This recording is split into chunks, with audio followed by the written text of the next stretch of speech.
Morning student, मैं Suman Sandhu Gurugram teacher training college Shri Vijaynagar online class में आपका स्वागत करती हूँ।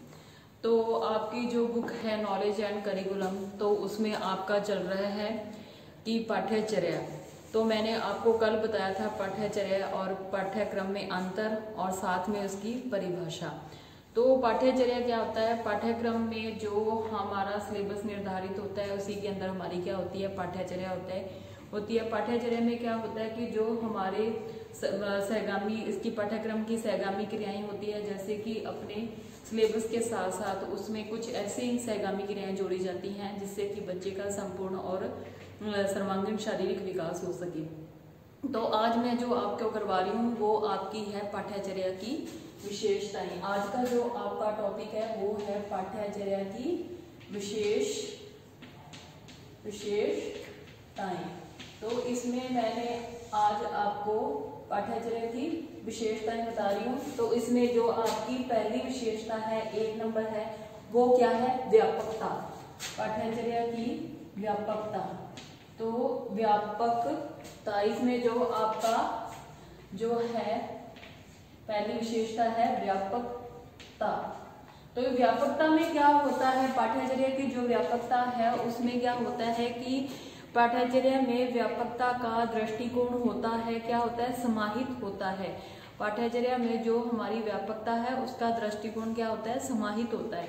तो इसमें क्या होता है? इसमें प्रस्तुत किया जाता है कि जो भी हमारा अध्ययन विषय है, जो भी हम पढ़ा रहे हैं, उसके क्या है, विभिन्न प्रकार के प्रधान जो हमारा विषय है इसमें व्यापकता इसमें जो प्रस्तुत कर रहे हैं उसमें जो हमारा सब्जेक्ट है, विषय है, उसमें विभिन्न प्रकार से क्या शिक्षा जो प्रदान की जा रही है उसमें किन किन चीजों को जोड़ा जाता है, उसमें जोड़ा जाता है विधियों को, उद्देश्यों को एवं प्रमुख सिद्धांतों का क्या होता है? वर्णन होता है। जो भी हमारा सब्जेक्ट है, जैसे कि मैंने आपको बताया था कि पाठ्यचर्या में जैसे कि आपकी एनसीसी होगी, एनएसएस हो गया या कोई अदरवाइज दूसरी चीज होगी, आप बच्चों को क्या करवा रहे हो? नशे से संबंधित कुछ करवा रहे हो, नशा मुक्ति उससे संबंधित कुछ करवा रहे हो, या ऐसे बेटी पढ़ाओ बेटी लगाओ ऐसा कोई टॉपिक है, तो उसमें जो भी उसकी विधियां हैं, उसके उद्देश्य हैं, कि जो उसके नियम है, सिद्धांत है, उनको क्या किया जाता है? उनको प्रमुख उनका क्या किया जाता है? वर्णन किया जाता है। इसमें जो भी विषय, जो भी आपका सब्जेक्ट है, विषय के प्रत्येक पक्ष को व्यापक रूप से उसमें क्या किया जाता है? स्पष्ट किया जाता है। अतः जो भी पाठ्यचर्या की अवधारणा है, हमारी जो भी पाठ्यचर्या की अवधारणा है उसमें क्या किया जाता है? जो भी प्रत्येक क्रिया, यानी कि जो भी हम काम कर रहे हैं प्रत्येक क्रिया को क्या किया जाता है? स्पष्ट करने की उसमें की योजना बनाकर उसको क्या किया जाता है? प्रस्तुत किया जाता है। व्यापकता होती है कि उसमें जो भी संपूर्ण चीजें शामिल हो रही हैं, कि उस सब्जेक्ट की जो भी आप विषय पाठ्यचर्या के अंतर्गत लेते हो उसकी व्यापकता को क्या किया जाता है? व्यापक रूप दिया जाता है कि उसका आप वो टॉपिक करवा रहे हो वो किस आधार पर करवा रहे हो, उसकी जो विधियां हैं, उद्देश्य है, सिद्धांत हैं, वो सारे पूरे हो रहे हैं या नहीं, सब चीजों की क्या की जाती है? उसके उस सब्जेक्ट की अंदर उसके अंदर व्यापकता ली जाती है। तो अब उसका दूसरा पॉइंट है विषय की उपयोगिता। दूसरी विशेषता है आपकी विषय की उपयोगिता। विषय की उपयोगिता ये क्या है? पाठ्यचर्या की विशेषताएं। तो इसमें जो आप करवा रहे हो, जो उसकी पहली विशेषता थी कि व्यापकता, जो आपका सब्जेक्ट है। दूसरा आपका है कि विषय की उपयोगिता, जो भी आपका सब्जेक्ट है वो उपयोगी है या नहीं। इसके अंतर्गत पाठ्यचर्या के अंतर्गत क्या होता है? विषय की उपयोगिता पर क्या किया जाता है? पूर्ण प्रकाश डाला जाता है कि इस पाठ्यचर्या के अंतर्गत हम जो सब्जेक्ट ले रहे हैं उसकी क्या उपयोगिता है। आज कुछ समय पूर्व क्या था कि जो हमारा जो टाइम था, जो भी हमारा सब्जेक्ट था, जैसे हमने सब्जेक्ट लिया है कि आज से जो हमारा पहले वाला टाइम था उसमें था कि जो हमारा पर्यावरण था उसमें क्या किया था? इसको क्या प्राथमिक स्तर जो हमारा पर्यावरण था उसको से संबंधित कुछ भी नहीं करवाया जाता। लेकिन आज का जो टाइम है इसमें क्या था? जो प्राथमिक स्तर पर यानी कि छोटी कक्षाओं में ही बच्चे को क्या किया जाता है? अध्ययन, पर्यावरण के अध्ययन में बताया जाता है कि जो भी हमारी इसके अंतर्गत जो भी हमारी चर्चा होती है, जो भी हम सब्जेक्ट लेते हैं, जैसे पर्यावरण प्रदूषण, पर्यावरण को बचाना कैसे, अगर हम ऐसे टॉपिक लेते हैं तो उसकी उपयोगिता क्या है? आज से पहले क्या थी, इसको क्या उपयोगिता नहीं समझी जाती थी कि इतना पर्यावरण का लोगों ने हास नहीं किया था। लेकिन हमारा जो वर्तमान युग है, मानव क्या करता है, अपनी इच्छाओं की पूर्ति के लिए इसका क्या करता है, प्राकृतिक इसका दोहन करता रहता है पर्यावरण का। लेकिन अब क्या है, जो हमारा जैसे जैसे हमारे, अगर हम इसको पर्यावरण को हानि पहुंचाते हैं तो इससे हमारे जीवन पर क्या प्रभाव पड़ता है, इस प्रभाव को कम करने के लिए हम क्या करते हैं, प्राथमिक स्तर पर ही बच्चों को क्या करना है, पर्यावरण से संबंधित बताते हैं कि पर्यावरण को हमें कैसे बचाना है, कैसे उसकी सुरक्षा करनी है। तो प्राथमिक स्तर पर ही बच्चे को इन सब चीजों के बारे में बताया जाता है। तो इसमें क्या होता है कि जो भी हमारा महत्वपूर्ण स्थान दिया जाता है, परंतु वर्तमान समय में इसको महत्वपूर्ण स्थान प्रदान किया जाता है किसके अंतर्गत, पाठ्यचर्या के द्वारा यह स्पष्ट किया जाता है कि पर्यावरण अध्ययन वर्तमान समय में प्राकृतिक संतुलन के लिए कितना महत्वपूर्ण, कितनी उसकी उपयोगिता है, कि जो भी हमारा विषय है, हमारा सब्जेक्ट है, उसकी क्या है, क्या उपयोगिता है। पहले आपकी विशेषता थी व्यापकता, दूसरी आपकी विशेषता है विषय की उपयोगिता, जो आप पाठ्यचर्या के अंतर जो सब्जेक्ट ले रहे हो, जो विषय पढ़ा रहे हो, उसकी क्या उपयोगिता है। अब तीसरा जो पॉइंट है आपका वो है संसाधनों की उपलब्धता। तीसरा पॉइंट है आपकी संसाधनों की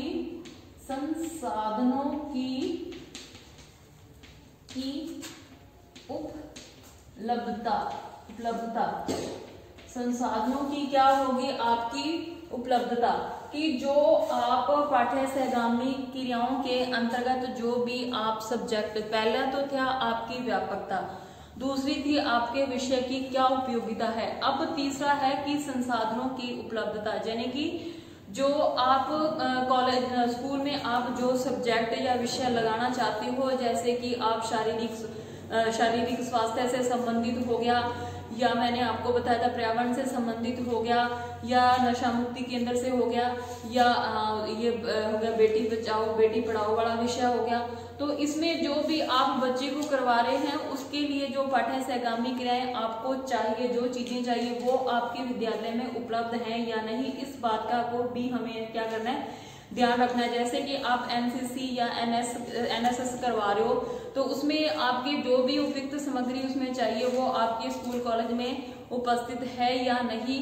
तो अगर आपके पास उपस्थित नहीं है तो इसके अभाव में आप क्या कर सकते, इन क्रियाओं को पूरा नहीं करवा सकते। जैसे कि कई स्कूलों में क्या होता है, पीटीआई नहीं होती, तो इसमें क्या है कि जो बच्चियों को आप पीटी वगैरह करवा रहे हो, या उनके कुछ पीरियड डिसाइड कर रहे हो, खेलने के लिए पीरियड डिसाइड कर रहे हो, या कोई और काम करवा रहे हो, तो उसमें क्या होता है, पीटीआई की जरूरत होती है। अगर आपके पास उपलब्ध संसाधन नहीं है तो उस विषय की उपयोगिता आपके स्कूल कॉलेज में नहीं बनेगी। तो हमारे को इस बात का ध्यान रखना है कि हमारे पास संसाधन उपलब्ध हैं या नहीं, जिस सब्जेक्ट को हमारी पाठ्यचर्या के अंतर्गत हमें शामिल करना है, तो उसको शामिल करने से पहले हमें यह ध्यान रखना होगा कि हमारे पास संसाधन है या नहीं।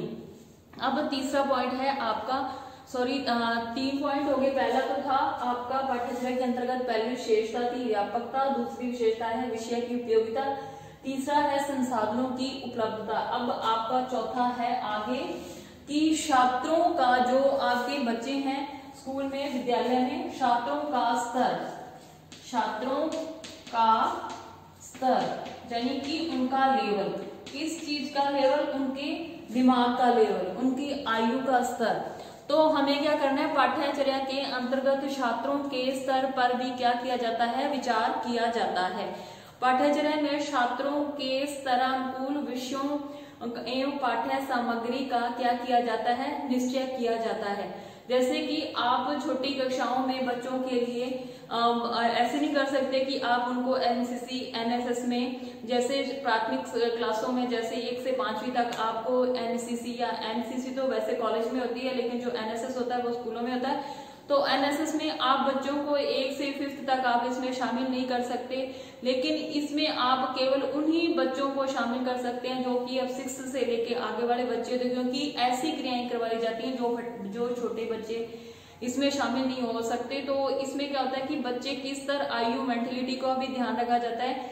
कई बार होता है कि हम बच्चे को किसी प्रकार का सुलेख लिखवाते हैं, तो इसमें जैसे छोटी कक्षाओं में आप बोलोगे कि उनसे बच्चों से पूछोगे कि आप दहेज प्रथा के बारे में जानते हो या ऐसा, तो वो नहीं बता सकते। तो ये जो है कि आप जो विषय पाठ्य सामग्री में करवा रहे हो। इसमें छात्रों की प्रतिभाशाली यानी कि जो बच्चे इंटेलिजेंट हैं उनके लिए आप उनके स्तर पर आप उनको जो विषय सब्जेक्ट दे रहे हो उसी के आधार पर उनका चुनाव करते हैं। लेकिन जो बच्चे सामान्य बुद्धिमंद होते हैं, सामान्य बुद्धि के होते हैं, तो वो क्या होते हैं, जहाँ जिनका IQ लेवल होता है जो कम होता है, सामान्य होते हैं, तो वो इन चीजों को पूरा नहीं कर पाते। तो अपने क्या करना है, उनकी मंद बुद्धि हो गई, सामान्य बच्चे हो गए, तो उनके स्तर के हिसाब, उनकी मेंटेलिटी के हिसाब से आप उनको क्या करोगे, पाठ्यचर्या के अंतर्गत जो विषय शामिल किए जाते हैं उसी के आधार पर उनको आप काम दोगे।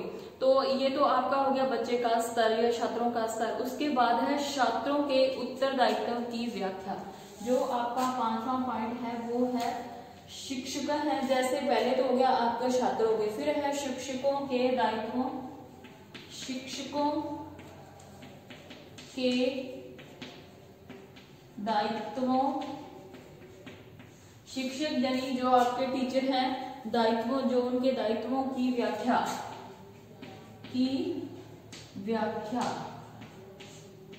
शिक्षकों के दायित्वों की क्या करनी है, व्याख्या करनी है कि शिक्षक के क्या क्या, टीचर के क्या फर्ज बनते हैं। तो इसमें क्या है, जो हमारा शिक्षक है वो क्या करता है, पाठ्यचर्या के अंतर्गत यानी कि जो हमारा पाठ्यचर्या है हमारी, उसको कौन पूर्ण करता है, शिक्षक करता है। तो इसमें हमारी पाठ्यचर्या में जो शिक्षक की भूमिका होती है वो क्या होती है, भूमिका का पूर्ण करने के लिए, पाठ्यचर्या को पूर्ण करने में शिक्षक अपनी भूमिका का निर्वहन किस प्रकार करेंगे, इस व्यवस्था के अंतर्गत शिक्षकों के व्यवहार एवं शिक्षण विधियों में उसके दायित्वों का क्या किया जाता है, वर्णन किया जाता है।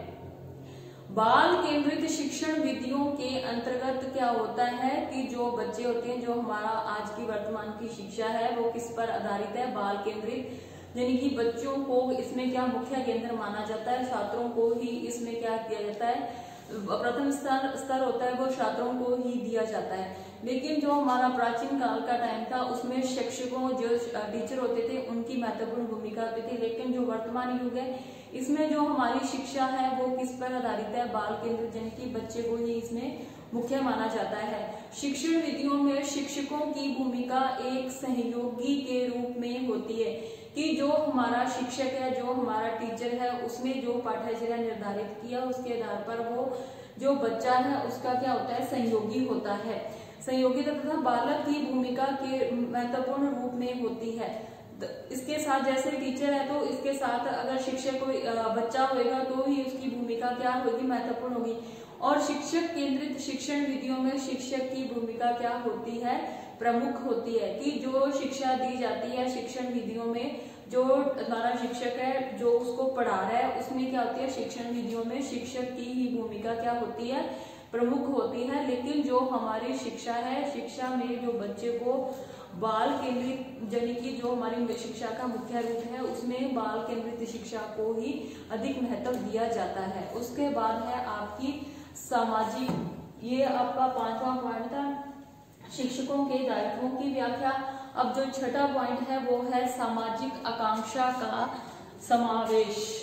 6ठी है आपकी सामाजिक आकांक्षा, सामाजिक आकांक्षा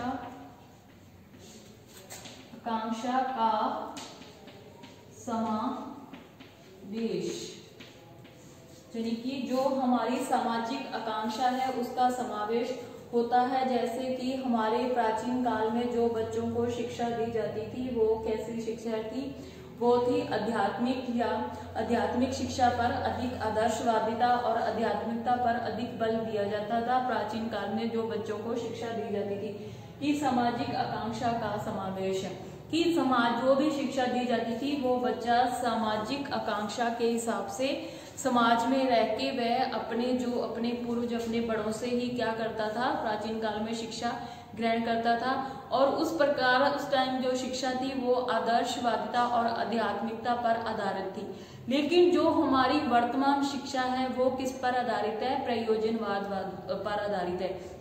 प्रयोजनवाद में क्या होता है कि बच्चे को ऐसी शिक्षा दी जाती है कि वो अपनी जो भी उसके आने वाली, उसके सामने भावी जीवन में आने वाली समस्याओं का सामना आसानी से कर सके, उनको सुलझा सके।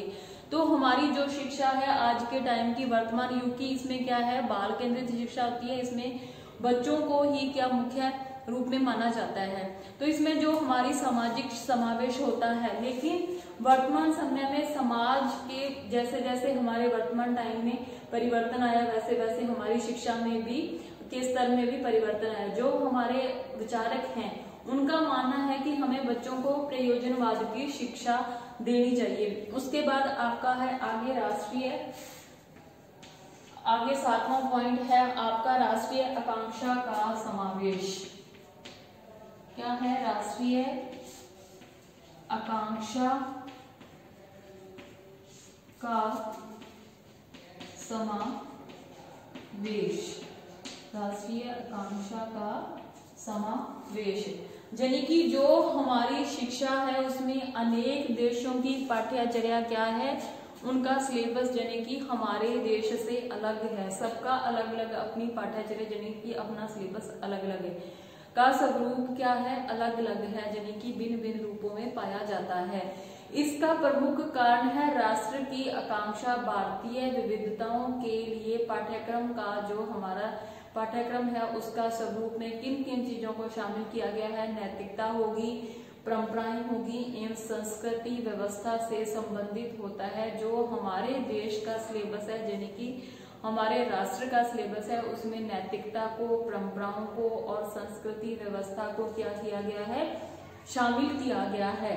और पाश्चात्य देश यानी कि दूसरे जैसे देश हो गए, यूएसए हो गया, अमेरिका हो गया, इंग्लैंड हो गया, कनाडा हो गया, इन देशों का पाठ्यचर्या का स्वरूप में क्या होता है, स्वार्थबंदिता और सहमयता की भावना से संबंधित होता है, प्रेरित करता है। लेकिन जो हमारे देश का पाठ्यक्रम या पाठ्यचर्या है उसमें शामिल किया जाता है हमारी परंपराओं को, हमारी संस्कृति को और नैतिकता को शामिल किया जाता है। लेकिन जो हमारे पाश्चात्य देश है उसके पाठ्यचर्या में जो भी उनके स्वार्थबंदिता यानी कि उनका जो पाठ्यचर्या है, उनका जो सिलेबस है, उसमें वो उनकी भावना को क्या किया जाता है, शामिल किया जाता है। क्योंकि पाठ्यचर्या को राष्ट्र की आकांक्षा को पूर्ण करने का क्या करता है, एक साधन है। जो हमारी पाठ्यचर्या है वो क्या करती है, क्योंकि पाठ्यचर्या में राष्ट्र की आकांक्षा को पूर्ण करने यानी कि उसको पूरा करने का एक साधन माना जाता है। क्योंकि हम शिक्षा के माध्यम से ही बच्चों को समाज में रहने की नैतिकता के गुण सिखाते हैं, परंपराओं, अपने रीति रिवाज है, हमारी जो संस्कृति है उसको कैसे बचा के रखना है। तो इन सब चीजों को क्या किया जाता है, शिक्षा के माध्यम से ही बच्चे को सिखाया जाता है। तो ये आपका छठा हो गया राष्ट्रीय आकांक्षा का महत्व। जो आपका आगे 8वां जो है पॉइंट है वो है कि निर्देशन एवं परामर्श का समावेश। निर्देशन एवं 8वां है निर्देशन एवं, आपका 8वां पॉइंट है निर्देशन एवं परामर्श, निर्देशन एवं परामर्श का सिद्धांत। निर्देशन एवं परामर्श का सिद्धांत। निर्देशन जैसे कि हम किसी को निर्देश देते हैं, उसमें क्या होता है, अनुशासन में दंड के अनुशासन है जो हमारा निर्देश होता है। जैसे कि उदाहरण के तौर पे मैं आपको बता रही हूँ कि जो भी हमारे निर्देश एवं परामर्श हैं की अवधारणा का समावेश क्या किया जाता है, हमारी पाठ्यचर्या में होता है। इसमें क्या होता है कि पाठ्यक्रम में शिक्षक एवं शिक्षार्थी यानी कि टीचर एवं छात्र के दोनों के लिए शैक्षिक जो हमारे शिक्षा के दायित्व बनते हैं, शैक्षिक दायित्व संबंधी क्या होती है, निर्देशन की व्यवस्था होती है। यानी कि जो हमारी राज्य सरकार है उसके द्वारा जो हमारा सिलेबस होता है वो निर्धारित किया जाता है और इसको निर्देश को जो हमारे निर्देश दिए जाते हैं राज्य सरकार द्वारा कि आपको ये पाठ्यक्रम इतने टाइम में पूरा करवाना है। जैसे कि अब बीएड का कोर्स 2 साल का हो गया, सेमेस्टर वाइज भी होता है, जैसे क्लास भी होती है, क्लास वाइज भी होता है। तो इसमें क्या होता है कि जो हमारा सिलेबस होता है उसके लिए, जो हमारा पाठ्यक्रम होता है उसके लिए टाइम फिक्स किया जाता है कि आपको बच्चे को इतने टाइम में कोर्स पूरा करवाना है। और इस कोर्स को पूरा करवाने में शिक्षक यानी कि आपका जो टीचर है, बच्चा, दोनों को क्या करना है, इसमें उनको निर्देश दिया जाता है, उसको इन दायित्वों को पूरा किया जाता है। और ये दायित्व कौन पूरा करवाते हैं? शिक्षक पूरा करवाते हैं। दोनों के दायित्वों का निर्देश दिया जाता है। अनुशासन में, जो हमारा अनुशासन है, अनुशासन में दंड के स्थान पर स्व अनुशासन की भावना का विकास वर्तमान में क्या किया जाता है? विद्यालय में पाठ्यचर्या का प्रमुख है। यानी कि बच्चे को जैसे प्राचीन काल में टीचर द्वारा, जो शिक्षक द्वारा क्या किया जाता था? दंड दिया जाता था। लेकिन जो हमारा वर्तमान है उसमें क्या हम बच्चे को दंड नहीं दे सकते, केवल हम बच्चे को समझा ही सकते हैं। स्वानुशासन व्यवस्था जा संबंधी व्यवहार से निर्देश दिए जाते हैं और बताया जाता है। निर्देशन की प्रक्रिया से माध्यम से बताया जाता है कि अर्थात व्यवहार संबंधी व्यवस्था, परामर्श एवं निर्देशन प्रक्रिया के माध्यम से बताया जाता है। अर्थात शिक्षक द्वारा, जो हमारा टीचर है, शिक्षक द्वारा छात्रों के लिए उचित निर्देशन एवं परामर्श के द्वारा स्वानुशासन की भावना का विकास किया जाता है कि हम बच्चे को केवल व्यवहार के माध्यम से ही पढ़ा सकते हैं, उसे हम दंड नहीं दे सकते। तो यह प्रक्रिया टीचर और शिक्षक द्वारा ही पूरी की जाती है। उसके बाद है दिशा निर्देश की व्यवस्था। उसके बाद आपका 9वां पॉइंट है दिशा निर्देश। 9वां पॉइंट है दिशा निर्देश की व्यवस्था। दिशा निर्देश की व्यवस्था। दिशा निर्देश की व्यवस्था में क्या होता है कि जो हम पाठ्यचर्या है, हमारा जो सिलेबस है, उसमें दिशा निर्देश की क्या है? प्रमुख व्यवस्था है। इसमें क्या होता है, जो दिशा निर्देश टीचर को दिए जाते हैं, बताए जाते हैं, उसमें होता है कि बच्चे का आपका छात्रों का यानी कि सर्वांगीण विकास के लिए संपन्न की जाने वाली सभी क्रियाओं को क्या किया जाता है? हमारे पाठ्यचर्या में सम्मिलित किया जाता है, यानी कि शामिल किया जाता है, जिसमें छात्रों के मानसिक, शारीरिक और नैतिक एवं आध्यात्मिक दृष्टि से विकसित किया जाता है और देश के लिए योग्य नागरिक बनाया जाता है। ये दिशा निर्देश हमारे जो शिक्षा के माध्यम से पूरे होते हैं और ये शिक्षा निर्देश हमारी राज्य सरकार द्वारा हमें दिए जाते हैं। उसके बाद है सार्वजनिक हित का आधार। सार्वजनिक 10वां पॉइंट है सार्वजनिक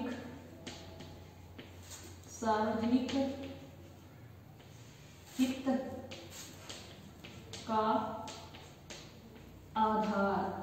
सार्वजनिक हित का आधार यानी कि जो हम शिक्षा देते हैं, जो हमारा सिलेबस है, जो हमारी पाठ्यचर्या है, उसके अंतर्गत हमें क्या करना है? हमें अपने हमारे देश में रहने वाले, जो हमारे समाज में रहते हैं, हमारे जो भी हमारे जैसे कि हमें पाठ्यचर्या के अंतर्गत बच्चे का क्या करना है? निर्माण किसी एक व्यक्ति के लिए नहीं किया जाता, कि जो हमारी पाठ्यचर्या के अंतर्गत जो हमें निर्देश दिए जाते हैं उसमें जो उसका विकास करना है, पाठ्यचर्या निर्माण किसी एक व्यक्ति के लिए नहीं किया जाता, बल्कि हमारे संपूर्ण समाज के लिए किया जाता है। जो भी हमारे पाठ्यचर्या का जो भी पाठ्यचर्या में हमारे सिलेबस में शामिल किया जाता है, इसमें केवल एक व्यक्ति का सर्वांगीण विकास नहीं करना, बल्कि हमारे पूर्ण समाज में, हमारा समाज है, हमारा देश है, उसका पूर्ण क्या करना है? विकास करना है। व्यापक क्षेत्र होता है, कार्यक्रम निर्धारित किया जाता है। इसमें जो हमारे पाठ्यचर्या में एक प्रकार की आचार संहिता होती है, जो कि शिक्षार्थी के माध्यम से अधिगम प्रक्रिया बनाकर उसको समाज में क्या किया जाता है? समाज एवं राष्ट्र के हित को पूरा किया जाता है। तो आज मैंने जो आपको करवाए हैं वो करवाई हैं विशेषताएं।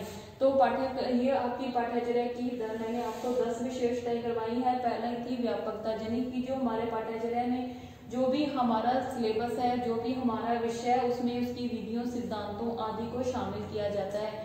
उसके बाद है विषय की उपयोगिता। विषय की उपयोगिता यानी कि प्राचीन काल में हमारे पर्यावरण को इतना महत्व नहीं दिया जाता था, लेकिन अब वर्तमान युग में क्या होता है कि बच्चे को प्राथमिक स्तर पर ही यानी कि छोटी कक्षाओं में पर्यावरण से संबंधित शिक्षा दी जाती है। उसके बाद है संसाधनों की उपलब्धता, यानी कि जो सब्जेक्ट हम विषय शामिल कर रहे हैं अपनी पाठ्य सहगामी क्रियाओं में, उसके सारे संसाधन हमारे स्कूल कॉलेज में उपलब्ध हैं या नहीं, इसका ध्यान रखा जाता है। फिर है छात्रों के स्तर का, यानी कि बच्चे की जो मेंटेलिटी होती है उसके आधार पर उसको सब्जेक्ट दिए जाते हैं।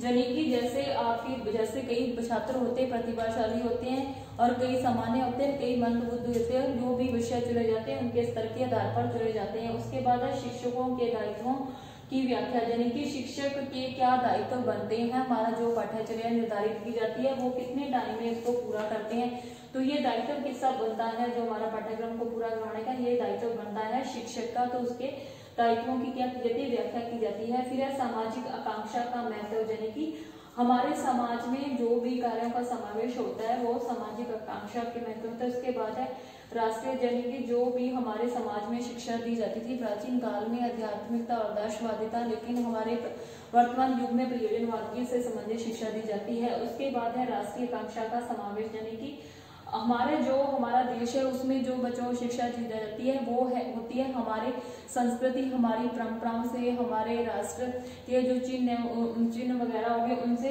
संबंधित, उसको कैसे बचाना उससे संबंधित शिक्षा दी जाती है। लेकिन जो हमारे पाश्चात्य देश है वहाँ पे संवादिता और समावेश आदि का शिक्षा का समावेश किया जाता है। उसके बाद निर्देशन एवं परामर्श से संबंधित कि जो भी हम बच्चों को पढ़ा रहे हैं वो उसमें क्या होता है, निर्देशन मध्य राज्य सरकार द्वारा दिया जाता है, और जो हमारे परामर्श है उससे संबंधित शिक्षा देते हैं उससे दिशा निर्देश की व्यवस्था, यानी कि जो हमारे राज्य सरकार द्वारा दिशा निर्देश दिए जाते हैं उसको पूरा करने का दायित्व हमारे शिक्षकों का बनता है। और इसमें दिशा निर्देश यानी कि शिक्षक और इसमें छात्रों की पूरी भूमिका होती है। उसके बाद है जो हमारी लास्ट वाला पॉइंट है वो है सार्वजनिक हित का आधार, यानी कि जो हमारा पाठ्यचर्या हमारी पाठ्यक्रम बनाया जाता है वो एक व्यक्ति के लिए नहीं पूरे समाज के हित के लिए बनाया जाता है। तो उसे पूरा करने के लिए इसमें इसकी पाठ्यचर्या का पूरा महत्व यानी स्थान दिया जाता है, जो कि शिक्षक शिक्षार्थी के माध्यम से अधिगम प्रक्रिया को क्या करते हैं, लागू करते हैं। तो आज मैंने आपको इसकी क्या करवाई थी, विशेषताएं करवाई थी। तो आगे जो टॉपिक है मैं वो कल करवाऊंगी। तो इसी के साथ ही क्लास खत्म होती है। धन्यवाद।